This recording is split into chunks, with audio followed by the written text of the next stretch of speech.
I knew I had to quit. Finally, I just kind of woke up one day after I was hungover, and it wasn't particularly eventful, right? Like nothing crazy happened. Like I didn't get arrested or it wasn't this like peak moment of something terrible. I was just thinking like I'm never going to reach my fullest potential if I keep doing this. Even if it's not something I do every day or even every week, it's not worth the drinker's remorse. I was like, I just want that time back.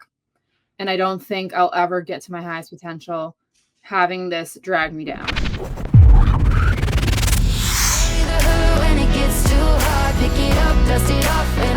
I've been sober for what will be coming on 4 years, actually in February. I had honestly been trying to quit drinking for years. And I felt like I kept getting pulled back in because, you get convinced that, well, everybody does it, like you can have it before a flight or just the way that it's laced into our culture in every event and just feeling like left out, I guess, because this is before it all started popping off. Yeah. I just kept getting dragged back into it. And even though at the time I wasn't partying or drinking outlandishly, I could go 6 weeks or 6 months without drinking, but every time I drank, I'm an all or nothing person. I will go all the way. That's it. Like I never drank to enjoy it with wine, like to enjoy wine with food or to just have one. Never. That wasn't like my speed. I was all or nothing. And I knew I had to quit, but it just took me years to finally get there. And then finally, I just kind of woke up one day after I was hungover, and it wasn't particularly eventful, right? Like nothing crazy happened. Like I didn't get arrested or it wasn't this like peak moment of something terrible. I was just thinking like I'm never going to reach my fullest potential if I keep doing this. Even if it's not something I do every day or even every week, it's not worth the drinker's remorse. It's not worth the time I spend being hungover. Like, it's not worth the mental energy I put in deciding whether I should or shouldn't drink. I was like, I just want that time back. And I don't think I'll ever get to my highest potential having this drag me down. Right. And then I stopped. And I just haven't obviously drinking since. So now it'll be 4 years coming in February. What did that first year look like for you? Well, because we were still kind of like post C word, it was 2021. There wasn't like much going on. I'm also generally as I got older or as I've aged, I guess, I'm not as interested in social situations. So I'm not like the type of person who goes out a lot or goes to dinner with friends. I like being at home. I like doing my own thing. I like recharging on my own. So it's easier for me to not be tempted by alcohol. And I think that year following was also a big healing year for me because in 2020 I dealt with my dad passing away. So I sort of tried to stay away from the alcohol on top of that because I was like, I'm hurting, my family is hurting, everyone around me is hurting. I know this is something that I've used in the past as a band-aid. So I made more of an effort to stay away from it. So 2021 ended up being really a healing year for me in general. So it was almost easier to stay away from it because I wasn't really going out and I wasn't really, I was doing a lot of reflection and dealing with like the loss of a parent, which can be very disorienting. And I don't want to say it's easy to not drink, but it just depends on the person's lifestyle. So for me, it wasn't like incredibly challenging, but what were my triggers were being around my family. You know what I mean? Like, Yeah, sure. God, and like, holy shit, my nervous system is like going through the roof. It's really hard to be around everyone. Or I know this sounds random, but one of my triggers for drinking is always like the beginning of summer. Oh, Like yeah. feeling like drinking outside when I was a teenager, I'd like always drink at the beach. And anytime, like, I live in New England. So when you first start getting those warm days, like immediately I'm like, oh, it would be so nice to have like a glass of wine or something. But I know I'm just going to take it to the max. So it's not worth it. But other than that, I would say my first year of sobriety wasn't crazy challenging only because I was hyper focused on my mental health, at the time. So I had somebody reach out to me yesterday, and I've actually had 3 people from my like not my inner circle, but my circle, reach out to me about their drinking. And she's an older lady. I mean, she's like late 40s, maybe early 50s. Um, has a family, her kids are grown except one. Anyways, she's like, how do you know when you want to stop drinking versus just taking a break? And I Mhm. was like, ooh, I mean, it's a really good question because I guess like I went into it as a 75-day break and then realized that lifestyle. Like did when you went into quitting, did you go in with the intent of I'm quitting, or did you think that you were just gonna take a break from it? For me, it was like quitting because prior to that, I mean, like I said, I have had this ability of going 6 weeks or even 6 months without drinking. But I just knew that it was something that I, like, had to break up with entirely, and I think there's a huge relationship between your nervous system and your ability to be addicted to something, and I think at the time, I was just so hyper aware of the fact that my nervous system was just completely fried, like, I knew it wasn't gonna serve me, and I guess in my opinion at the time, it was kind of you know, I'm like I said, I'm an all or nothing person. So I wasn't like gonna take a break. I was like, this is it. Like, I don't want this anymore. Um, Although I know maybe there might be some time in the future where my nervous system is a little more healed and I feel a little more balanced and I might want to go back to it, I guess, because I don't think I ever have had a healthy relationship with alcohol. It's not as bad as maybe some other people. However, to me, it's like breaking up with someone. It's like, I don't want to go back with that guy. Like, I don't want to go back Yeah. to, like, there's something about being around alcohol again and like thinking about drinking it. And even if maybe like I'm more healed emotionally and physically and maybe could handle it, it's like, I don't wanna tempt myself, like, I don't wanna tempt myself to date that guy that I knew was shitty for me to begin with. Do you know what I Right. mean? Oh, for sure. It's so funny. Let me find it really quick. I just posted something about that today, and I was like, that is so spot on. It said, alcohol is a lot like a toxic ex. You'll go back and see that nothing changes. Right. Right. So true. Yeah, like, I don't wanna go back to it, and I get that some people can, like, my mom is the type of person who can just have 1 drink and be fine. I've never seen her drunk. She just, like, enjoys it or, like, would enjoy it with food.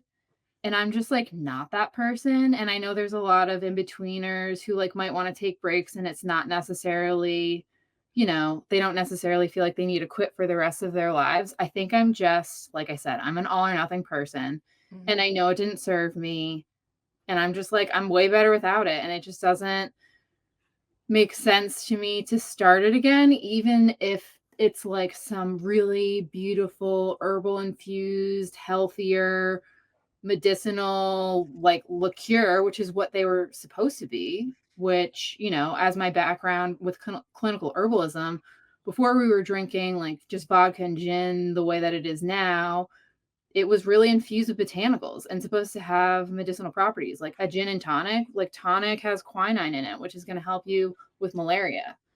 So, there were undertones of healing with alcohol, and I still use, like, tinctures, but you're using, like, literally the amount that's, like, in a banana. You're using minuscule amounts, and you're diluting it in water or juice, but, I've thought about that before, I'm like, if there was some really beautifully crafted, herbal, like, aperitif that was really clean and low in sugar, like, would I go for it? And I've contemplated that, but like I said, it's like the boyfriend, like, I don't wanna go back to the old boyfriend, even if, like, the packaging looks good. It's like you're still gonna feel the same feeling, um, but again, it just depends on the person. It really is. And that's what I try to tell people is like, you have to go into it wanting it for you. You can't just go into it thinking you're just going to take a break for X amount of days and then be like, well, I'll just start drinking after that because nothing's changing. You're still like doing those habits that you were like, you're creating the own chaos in your life that you want to take a break from, but yet you won't, like, people don't recognize that it's alcohol creating that chaos. Right. Right, and, like, the nervous system underneath, so it's like, what are your reasons for doing it? If we had, like, a spreadsheet or, like, a chart that was, like, good reasons to drink and not good reasons to drink, it's like, good reasons to drink are, like, if you enjoy the pleasure of it and it's with food or, like, for a celebratory occasion, like, in moderate amounts. But then the bad reasons are, like, the end of the day because 'cause you're stressed out, anxiety, social lubrication, depression, like, pretty much what most people are using it for. I mean, I definitely used it for anxiety. That was probably like my number one reason for using it was like feeling anxious at the end of the day and using it as like this weighted blanket. Right. I do want to get into your venture with your mocktails, but I kind of want to like dive into your story a little bit more. What so you started drinking in high school because you mentioned going to the beach Yes, I did. and I was drinking. probably like 15 when I started drinking. So I feel like that's like such a typical age. I know. Like everybody's like, I started at 13, 14, or 15. I'm like, oh, and then I get somebody that says, oh, I was like 20 something. I'm like, I what? know. I'm like shocked when I meet those people. I'm like, okay. Oh my gosh. So did you feel like did your parents have a drinking problem? Did your family have a drinking problem? Like what led you to drinking, you think? So I would say I grew up with alcohol around all the time. Alcoholism runs in my family. Grandparents, a parent that definitely abused alcohol. But then I also saw people and had people in close proximity to me who used alcohol safely and in a healthy way. So it was like I saw both extremes. Um, I'm also the type of person who needs to live by experience. And part of me was like, I want to try everything life has to offer. And I wanted to try drinking alcohol, obviously. Um, but like, whether it was influenced by my environment, probably a little bit, because I saw it and it was regular. And, I didn't grow up, with a family who didn't drink. I grew up with a family where drinking was part of every holiday. Every Um, occasion, every holiday, yeah, every like everything. right. And just our culture, that was like, it was like a cultural influence. Like, I can't even count how many TV shows I watched growing up where there was always like a typical college party. Right. So I think culture plays a huge role and definitely just the environment that I grew up in. Um, and I don't know, I like to party. I like had a party girl era. Like it was super fun. Like something about the first time I drank, I felt like I didn't judge myself. Oh. It was like I stopped hating on myself so much when I first had that experience, and I was like, "Whoa, this is cool." Like, I feel like I can express myself. And that was the thing that I loved the most about it initially. Was like the expression. I'm like, "I don't give a shit about anything." You know what I mean? Because you lose your judgment. That's the part like, the first thing that goes is, like, that part of your brain is your judgment, which is why I shouldn't, do stupid stuff, but that was the part that I loved the most. I was like, "Oh my god, I feel free." Yeah. It's it's a weird experience because like you like I can see what you're saying because you're free when you're drinking, but now we're free from alcohol. So then we look back at it as in like we definitely used it for something Right, right, to help us be confident, to help us feel sexy, to, help us like, just be something that we weren't or we maybe wanted to be. I don't know. It's like it's so weird. right, I'm like, oh, I'll go take some shots and then I'll dance.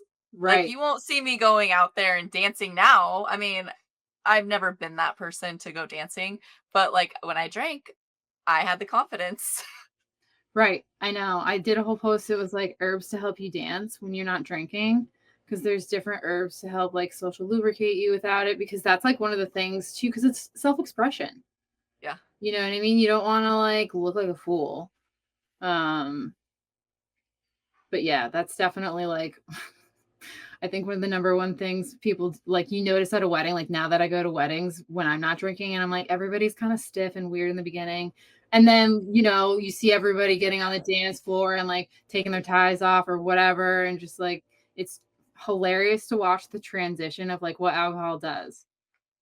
It really is. And then like now that you're sober, it's just way different experience. I mean, I haven't been to a wedding yet, sober, but And how long have you been sober?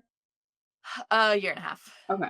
But like in the beginning of my journey, I was invited to a wedding and I was like, I don't know if I can do this yet. So, like I sent them a gift and whatever, but I stayed away from a lot of things in the beginning because I wasn't not that I didn't trust myself, I just wasn't ready, I guess, to do it sober. Right, right. No, I mean, it's so tempting. It's easy to just throw it out the window. Hey guys, I hope that you're enjoying this podcast. Welcome to Nicow Coffee. We are overcoming addiction. This is locally roasted here in Boise, Idaho. I ship it out. It is organic and chemical free. We got a decaf, which is 0 proof decaf. We have a blackout free espresso. We got a no regrets medium, and we got a fresh start medium dark. I hope you guys will check it out in the description below. Did you have a rock? I mean, like, everybody's rock bottom looks different. Like when did you realize that it may have been a problem for you? I mean, I knew from the beginning I didn't have a good relationship with it. I just had to keep falling down. Is the only way that I can put it. I mean, I used to throw up all the time when I was drinking. Number one, like, should not be drinking. If I'm drinking to the point of making myself throw up, like, that's just how I was as a teenager. I would just like go hard and like didn't care. And I don't know. I feel like there are so many moments infused like throughout the course of like me starting to drink to the point where I actually quit that should have been like rock bottom oh shit moments, but because we're so conditioned culturally, I like didn't look at it like alcohol was the problem, Right. if that makes sense. Oh yeah. I don't know, just like from a surface level experience, like the throwing up, the epic hangovers, like, that stuff always made me like question it. I had one time where I tried to ride my bike home after I was drinking. Like bicycle. Yeah, bicycle. And was like covered in bruises the next day. I like literally looked like, because I just kept falling down and I was drunk. I was like, whatever, I'll get that back home. And I literally looked like I got in a car accident. And I remember the next day at work, someone saw my arms and was like, oh my God, what happened to you? And that was definitely a moment where I was like, okay, like, I don't feel great about this. This is embarrassing and shameful. And, anywhere where you're like covering up a story. Mm-hmm. And I would say, like, also, and you might be able to relate to this as well. And I don't feel like this is talked about enough.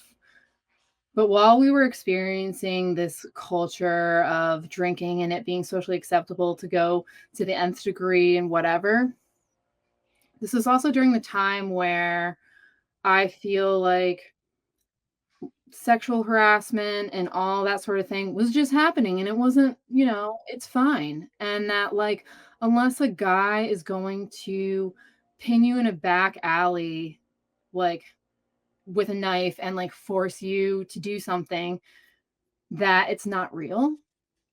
Yes. Yeah. And I feel like there were a lot of alcohol induced moments where I felt like I was taken advantage of, whether it was like at a club and some guy just like being handsy with me and I didn't want it. Yeah. All the way to like being taken advantage of. And those were moments that were scary because it often happens with people close to you. People that you think that you can trust. Yeah, like friends and stuff like that. And I think there's like a massive amount of healing that needs to be done, specifically for women who like grew up with that, because it's not okay to just be like groped by men. No. I mean, now you can't get away with it, but we grew up with that all the time. Thank you. Yes, I'm so glad that you brought this up because I was just talking to my mom about that, and I've been talking to my counselor about this, and I was like, I think the way I grew up and like being like talked about sexually and like touched inappropriately, not like just, unwanted touches. Right. But like, yeah, we were definitely and grew up in a generation where it was more allowed. And then I feel like now that we're sober, we can look back and realize that no, like the perpetrator always gets away with it, but like the one that is drinking always is like the one that is shamed and judged. Right. Right. Like it's always like the girl's fault if she let it happen or whatever, or like just the fact that, I mean, How much did you drink? What were you wearing? right. Like what that's the biggest thing that I just like want to punch somebody in the face over. Yeah. It's just Did you like, lead them on? Well, you know what? Like, you definitely taken advantage of. right. Like a good man is going to say that person's not in a condition for me to flirt with them, regardless of what I they're wearing, regardless of I what they're drinking. I have been in situations in high school where those like men, like kids still, would not touch me. The older I get, the gross or not the older I got, the grosser the men got. Like it's like it's like they had no um there were no boundaries when it came to alcohol. And like Right. and I mean, I was like, how could I like pass out in a bed and not be touched by like this 17 or 18-year-old when I'm the same age? But yeah, and fast forward, like the older, I don't know, and then it just leaves it as a, well, you were drunk, you wanted it too. It's like, no, I Right. didn't. You took advantage of a situation. Yeah. It's a hard topic. I mean, It is. It's because tough. It's because tough. yeah, I have my own. I haven't talked about it on my channel, or I haven't had a video on it yet. But something did happen to me in 22, and all because alcohol was involved. It was completely excused, and my family had to deal with it for months. Like it was a very traumatic experience by somebody that you trust, and somebody that like there would have never had been a chance ever. But you were groomed. Yeah, it's tough. I'm sorry to hear that. That's not it's not fair, and it's sadly the narrative for a lot of people. Hmm. And I've had experiences, similar. I don't know your entire story or, but yeah, it sucks like being betrayed by people close to you, and feeling like because alcohol is involved, you're at fault. Hmm. Um is like one of the most like shameful things ever, and it destroys your trust and your faith in people. It does. It's like I already have a hard enough time trusting men in general, and then this happens, and I was like, I can never ever like trust a man again in that capacity. Mhm. Like you think that you can look up to these people and they can be your mentor, and they just from the beginning, like looking back, like I went through trauma therapy. Looking back, it's like I like I always felt like I had to justify why. And she's like, Megan, you don't have to. Like it shouldn't have been done. Like you are not the one to blame in this situation. I was like, I don't know. It's just hard. And women don't, men and women, I don't like, but this is from a female story. But like women, it's so hard for us to come forward, as Right. is men. But like, it's so hard for us to come forward because there's no justice for it. Right. Right, it's just embarrassment. It's like, "Okay, cool, so Mhm. what happens if I do this?" Like, I don't know if that person's gonna deny it, like, it's gonna get flipped and reversed, like, think about, like, all the celebrities who have people who come after them for things years later. Yeah, yeah, Some of them are true and some of them aren't because they want money, and I get that, but when it comes to, like, people who aren't, like, in the massive public eye and that's happening on a regular basis, it's like it's almost like your hands are tied behind your back. You're damned if you do and you're damned if you don't. And the only thing you can do is heal from the inside. And if you exactly. feel like brave enough to like going after it, or if it feels like that's something that you need, like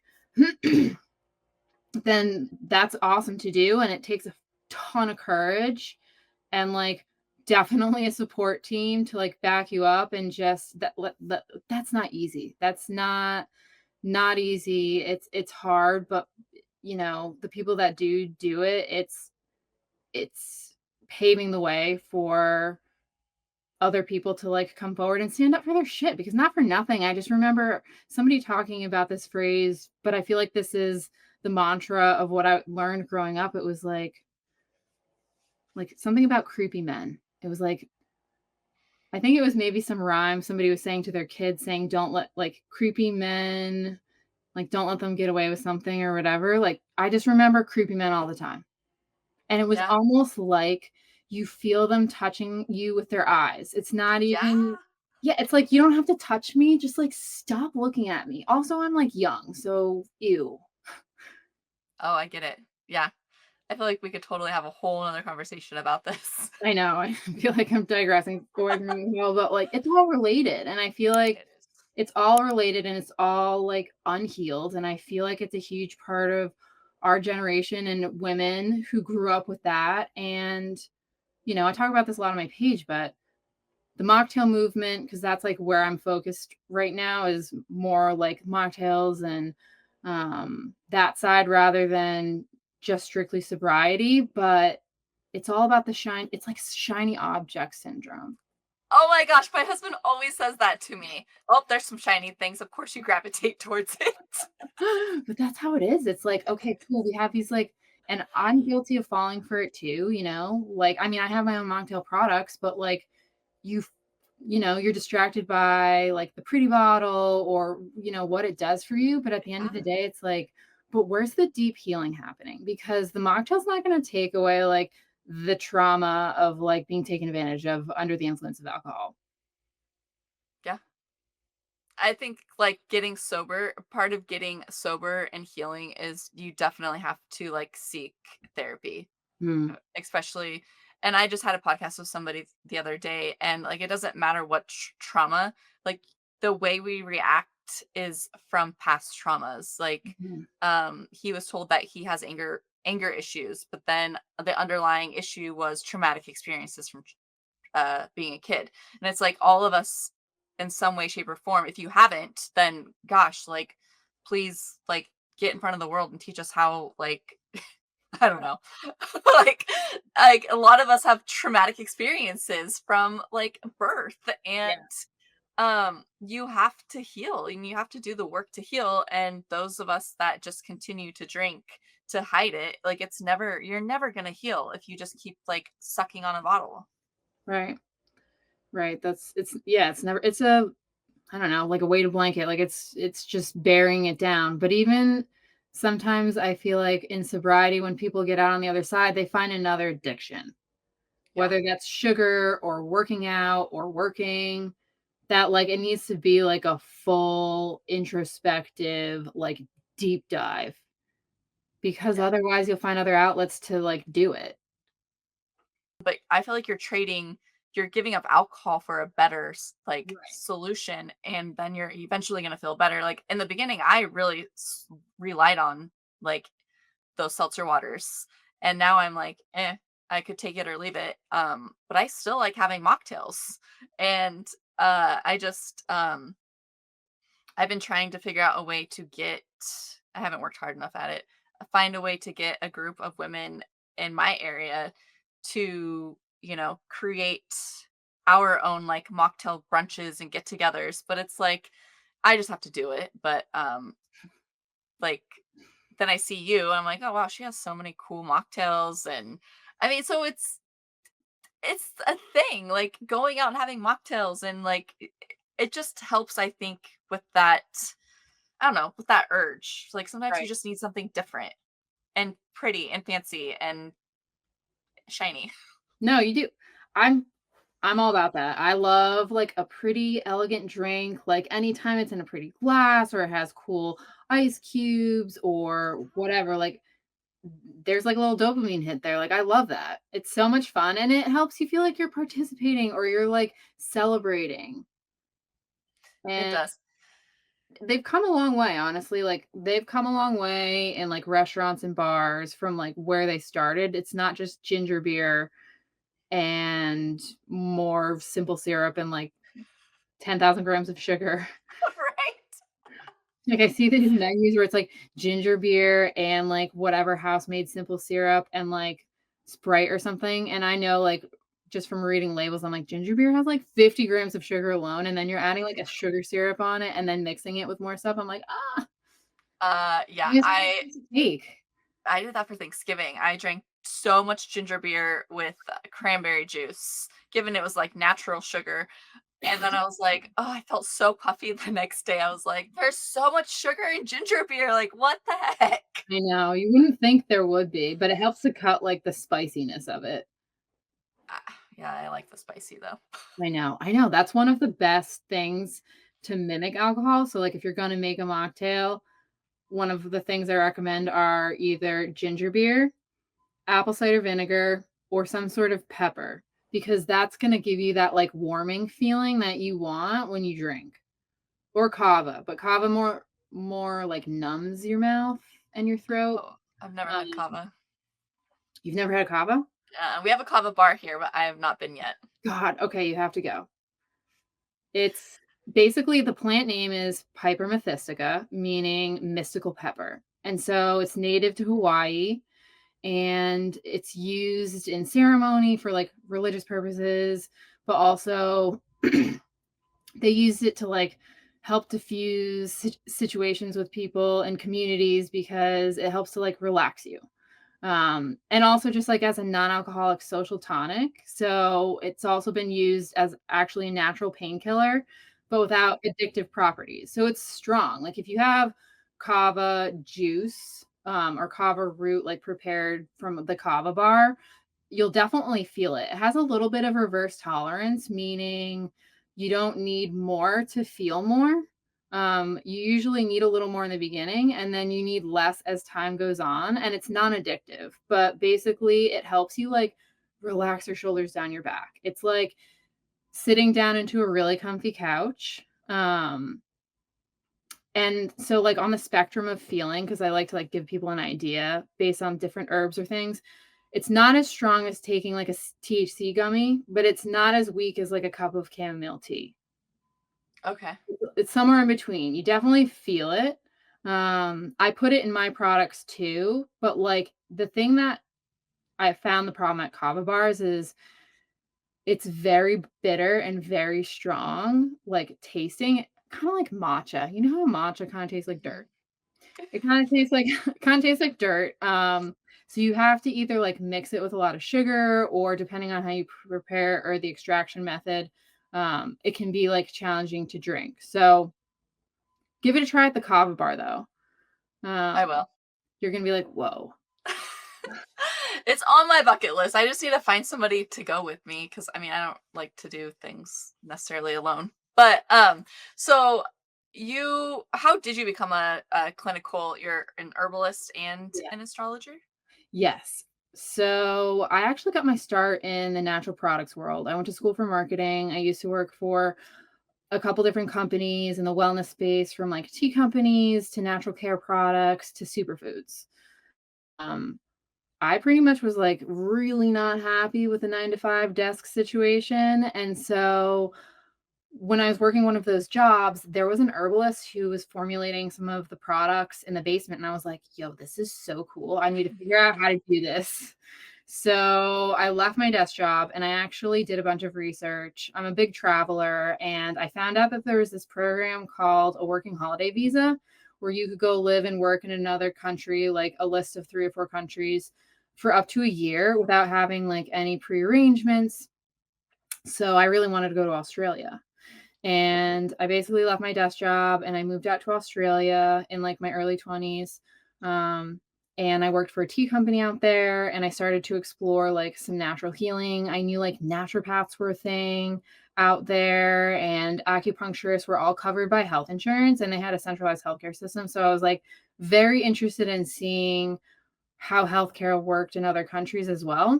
So that's where I got started with herbalism. And then I went to Southeast Asia after that and I backpacked and really saw like hardcore, old school, like apothecaries with jars of ginseng that just looked like little aliens and kind of got a really historical experience of it. And then when I came back to the United States, I started studying clinical herbalism a little deeper. I worked in a clinic for a couple of years at a doctor's office. And then through all of that, I started studying yoga and astrology. Astrology is a sister science to herbalism, actually. So in Renaissance medicine, if you wanted to be a physician, you had to know both astrology and herbalism. They work together. And medical astrology was like the original X-ray. Like it was how you were able to see different organ deficiencies or excesses through the different planetary associations. And so this was like used way back beyond like the Greeks, like Babylonian times throughout history. Um, and so I was like, okay, cool. This is like the next thing. So I'm going to go into astrology too. So started studying astrology and herbalism together. Meanwhile, mind you, I had to be making some money. So I was bartending because I didn't want to be back at a desk.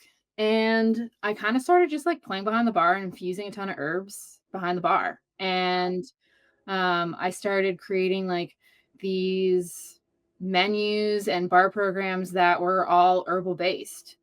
And this was back in like 2015, before it was like becoming more of a thing to drink healthy. And kind of continued to like blend what I was doing with herbalism and astrology and yoga.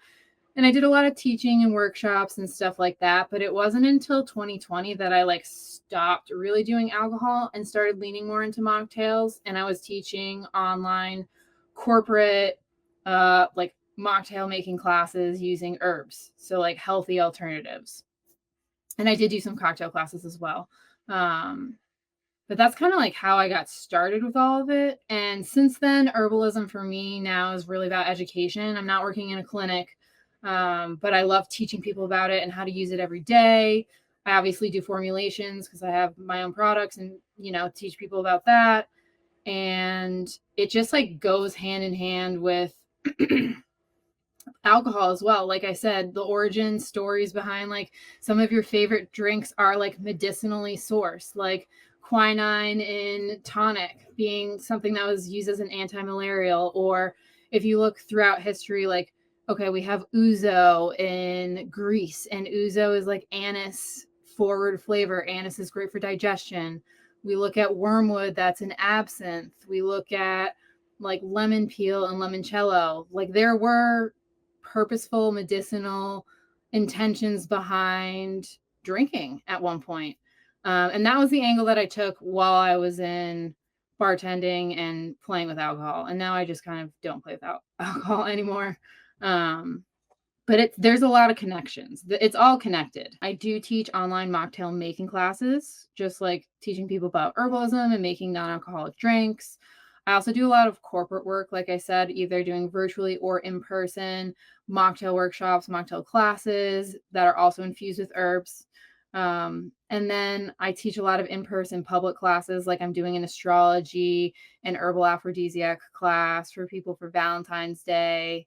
I heard that correct me how to pronounce this, Damiana or whatever is a Damiana. natural aphrodisiac. Yes, Damiana. Yeah, it's Damiana. native to Mexico. It's very like actually perfumed. Like if you smell it, you're gonna like the raw leaf of it. It's like very floral smelling. But yeah, it's actually been studied to bring blood flow. I don't know how much I can say, but like to the lower half of the body, basically. But yeah, Damiana can bring blood flow and circulation. It's known as a natural aphrodisiac. That's in So one. look, you don't need alcohol to have No. sex. No, it's also used for people who have performance anxiety. Oh. So I use that in it's called the slow burn. It's like a salted honey hibiscus infused mocktail concentrate with Damiana in it. I also put hibiscus, that's like a circulatory herb that helps to dilate blood vessels. And kava is in there. So it's like helps chill you out, helps you with performance anxiety and like warming things up basically. So yeah, you can have that's what's so much fun about herbs. Like you don't need to just have these canned drinks that don't do anything for you. You can use herbs to, evoke different things, whether it's like brain and cognition or, aphrodisiacs or something that's more like a nightcap. There's just like a lot of cool stuff that you can use with herbs that you don't need any alcohol for.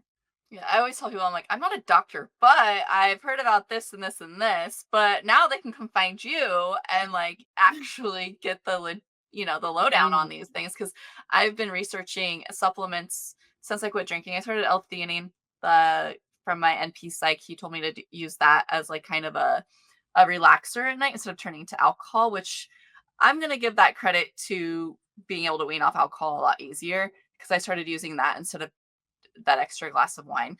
But there's so many things out there, and that's why I'm so glad that we're doing this podcast together because um like if you use them right, you can calm yourself. You can still like have your sex drive. And I mean, I don't know how many of you like lose your sex drive when you think that you have a sex drive when you're drunk, but like the performance. Yeah, I know. You think you do.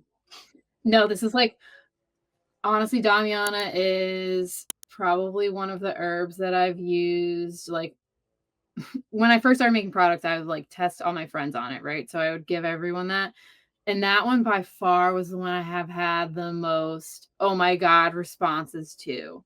Really? Because it's really, if you use the right dosage of it, and again, it depends on like the person and the body, but like, yes. And I can confirm from personal use, like, you will notice something 150%, but don't necessarily fall for like the canned drinks that say they have Damiana in them.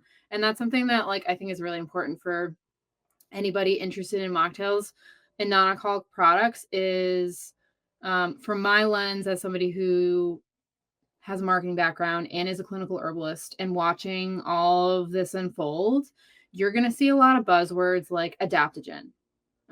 You'll see like a lot of different brands are, making claims that because there's adaptogens in it, it's going to help your mood. Yeah. Well, that's not necessarily true. Right. Here's the thing. Adaptogens work at specific doses, depending on you, your body, etc., over the course of weeks. So when you see a canned drink that has ashwagandha in it and it says it's going to help your mood, just know that first of all, like the dose that they might have in there might just be like a sprinkle to say that they have it in there. Because this is like hot marketing stuff right now. Everybody wants ashwagandha. Oh, yeah. They're going to put it in everything. Second of all, unless you're drinking their drinks every single day, like you're really not going to feel the effects. You're better off reserving your adaptogens for supplements only. Right.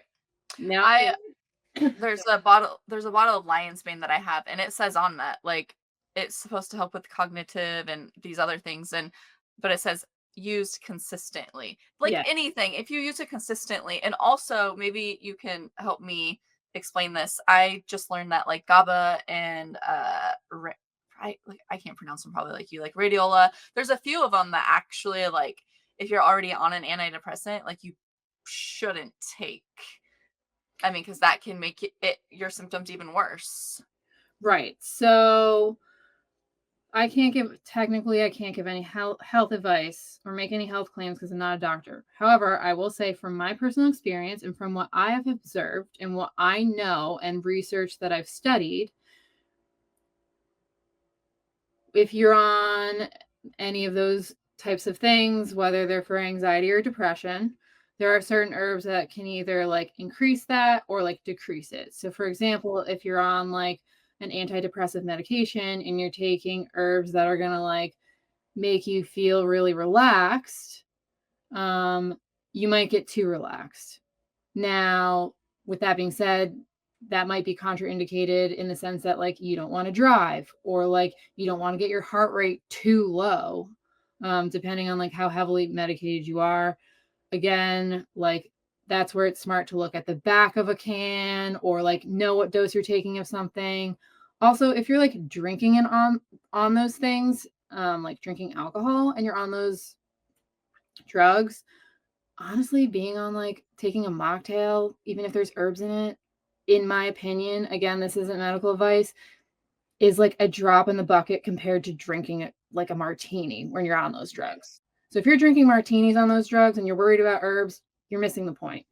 Yeah, yeah, yeah. Good. You know what I mean? Thanks for clearing that up because you will have haters come at come at us. Like, well, But you know what I mean? So, like, basically, yes, they can, like, amplify or, like, some of the effects. So, for example, if, um I mean, I already gave you a good example. Like, same thing even with, like, a GABA supplement. So, like, if you're already on an SSRI or MAOIs or anything like that, and you're taking GABA, again, we don't wanna, like, mess with it too much. However, like, GABA receptors and different herbs are different. So, just to give you, like, a little nerdy preview of, like, how GABA works, when you have GABA receptors in your brain, think of it as like a field of flowers, and there's different kinds of flowers in the field, and they're attracting different honeybees. So when you're taking an SSRI, you have like certain honeybees that go to certain flowers. Now, let's say you're taking lemon balm, which has GABA in it. The GABA from the lemon balm is going to go to different flowers than the SSRIs. So, with that being said, one of the things that people talk about is like the overload of GABA and how that can like mess up brain chemistry or like cause, a bad reaction.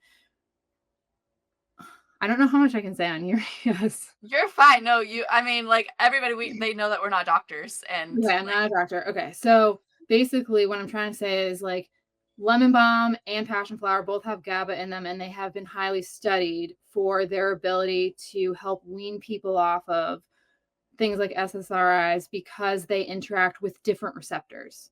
So when you dose them properly, again, with a physician and an herbalist and like a team, you're able to like come off of something without having that like crazy ass reaction.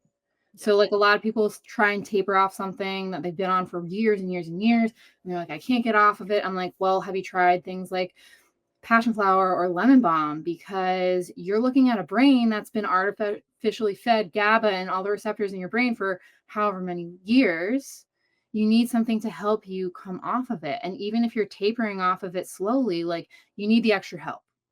Um, I'm just like giving you I've cold turkeyed off of Zoloft after I had one of my kids because that's what I was on for postpartum. And let me tell you, if I would have known this, then would have probably helped me because you should never cold turkey anything. But like, how many of us don't listen to the doctor?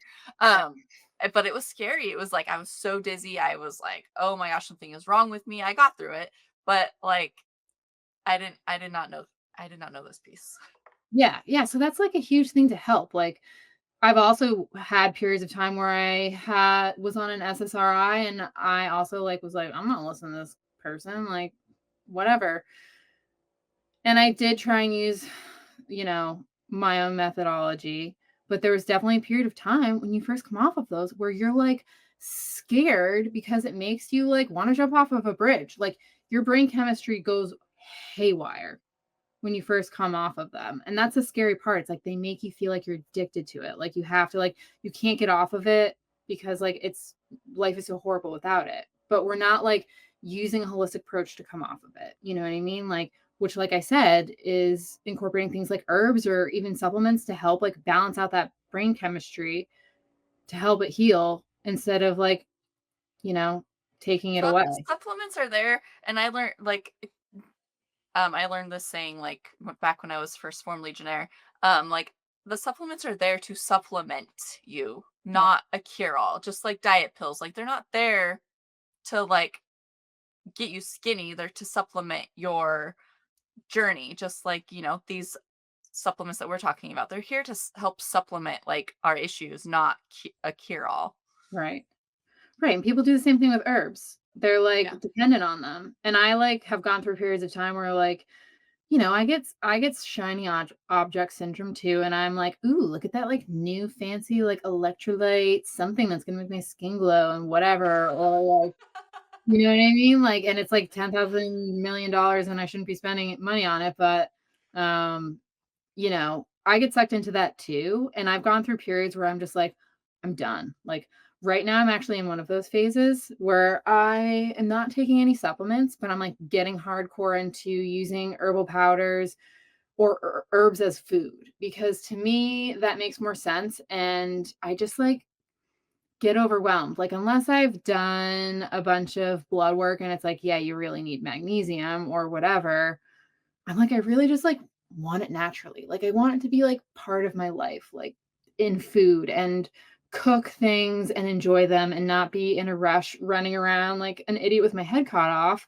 because I feel like part of our culture has gotten so supplement addicted or just supplement saturated because we live such a crazy life. Like, we don't have time to put it in our food or get it from food or like buy locally or whatever. We're just like running around and this is an easy thing to take. And I'm like, I want my life back, kind of. You know what Right. I mean? Yeah. Yeah. And I just don't want to take shit. I'm like, I want to like enjoy cooking food sometimes and not be in a rush.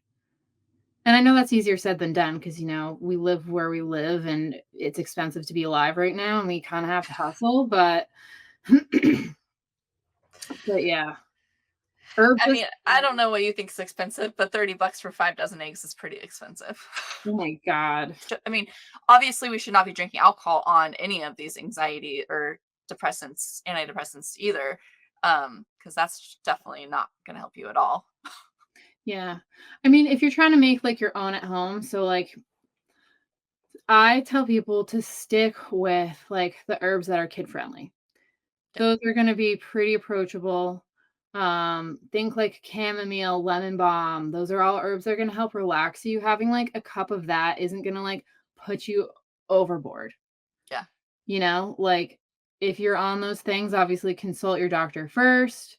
But generally speaking, if you're having like making a mocktail with like lemon juice and chilled chamomile tea or something like that, that's going to be pretty friendly for most people. And even kids, your kids could have that. But if you're like going to put supplements in it, that's when you're in a whole new ball game. So like Right. I would be careful about doing supplements if you're on anything like in a mocktail. Like, and I also, from experience, when I've tried a bunch of these non-alcoholic drinks that have GABA and L-theanine plus herbs, I get like heart palpitations because it's just too much on my body. It's like overload. So try to just do like herbs and just see how your body feels. You know what I mean? Like, your best bet is you kind of have to like be your own guinea pig, but also be safe. You know what I mean? Like I said, consult your doctor, but um different herbs, work for people differently. Not everybody gets the same effects. Like, I know when I take valerian root, which is a very popular sleep aid, I actually feel like super jacked up. It doesn't make me sleep. It's like Benadryl for children. Sometimes it does the opposite. Yeah, and you have to like peel them off the ceiling and you just take it out. It's how it can work though. So you kind of have to like have this relationship individually with your herbs and not just like necessarily have them in some, you know, can that has 8 other things in it. Sometimes it's nice to just meet your herbs like individually, like making Yeah. a mocktail with chamomile and just tasting it and seeing how you feel and knowing how you respond to it. And then there's some herbs that we just like we're attracted to. Like, I like Damiana obviously for its effect, but it was always an herb that I was like interested in. It has these pretty little, it almost looks like a buttercup flower. Or like in the beginning of my herbal journey, I was really into the mimosa flower. That's like this little pixie looking flower. It looks like a pink, like little duster. It's so pretty and magical. It's known as the happiness tree. Uh, Oh. it's also been studied for its use in helping people with like certain anxiety situations. In certain doses, but it's like so magical. Like, you'll find herbs that you're just like enchanted by and you just like want to try and learn more about. Yeah.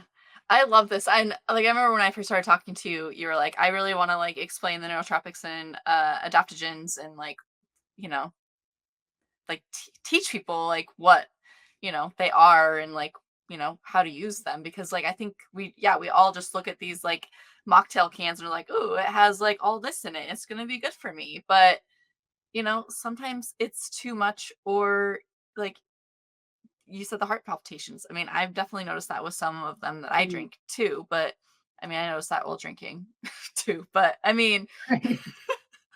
so I mean, it just like really is like all in what you're putting in your body. But um so you've come out with like your own, like, I love that you've dove so deep into the mocktail world, because I think like we need more people that are like teaching us. Yeah, that's the big thing that's lacking, I think, in this industry is the education because, like I said, it's very herbal focused right now. Everyone's talking about functional mocktails and adaptogens and nootropics, and they're kind of exploiting terms and like making herbs famous, but not actually teaching people how to use them, like ashwagandha. Like I said before, that's like the one that's in everything. But none of these canned drinks are saying, yeah, see the best results after long-term use, or that like the effects you might feel in the moment are going to be mild to none, literally, because that's how it is. And with nootropics, it depends on the nootropic. I've had experiences with nootropics where I've like felt them right away, specifically like rhodiola or bacopa. Rhodiola is like a really upregulating, almost like caffeine-like herb. It's been used on like Olympic athletes. It's great like before a workout. It's almost like a really great natural pre-workout. That's why I ordered it, because I was like, can I make my own pre-workout? And it was one of Yeah. those, and I ordered it in like 5 THP or HTP or 5-HTP, something. yeah. Yeah. Yeah, no, the rhodiola is great. If you're caffeine sensitive, maybe stay away from it. But generally speaking, that's going to be like one that I've felt pretty immediately. But it's best used over time. Right. But like some of the other ones, the nootropics, again, it's kind of like the adaptogens. You have to take it over time. The one category of herbs that I think needs to be focused on in this functional mocktail movement is a category called nervines. They affect the nervous system and you feel them immediately, like chamomile, lemon balm, kava, damiana. Like you feel them in the moment.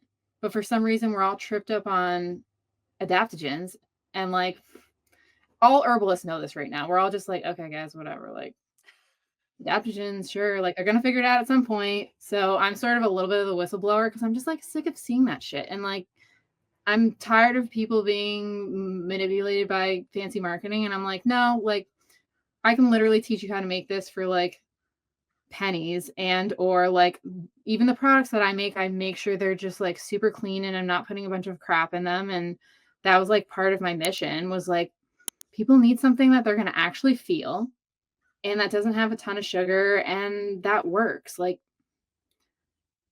so I think we're just like shifting into this new movement where like, I don't know if you've been following some of the new stuff that's been happening with like the red dye number 3 being banned Oh, or whatever.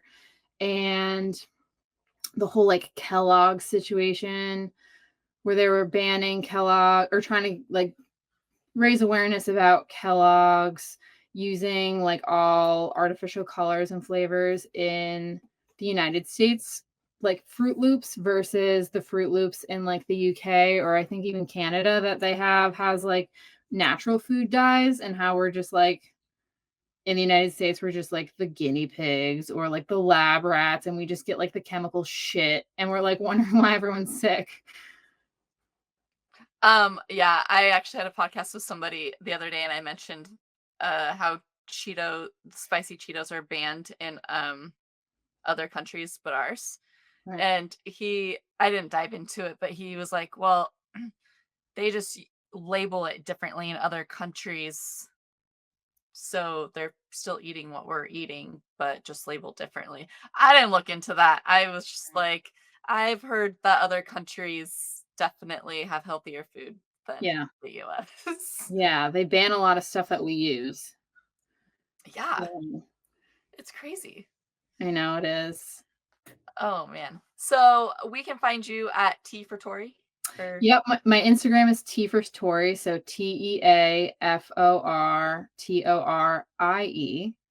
That's my Instagram. tfortori.com is my website. My YouTube is also, I believe, T for Tori.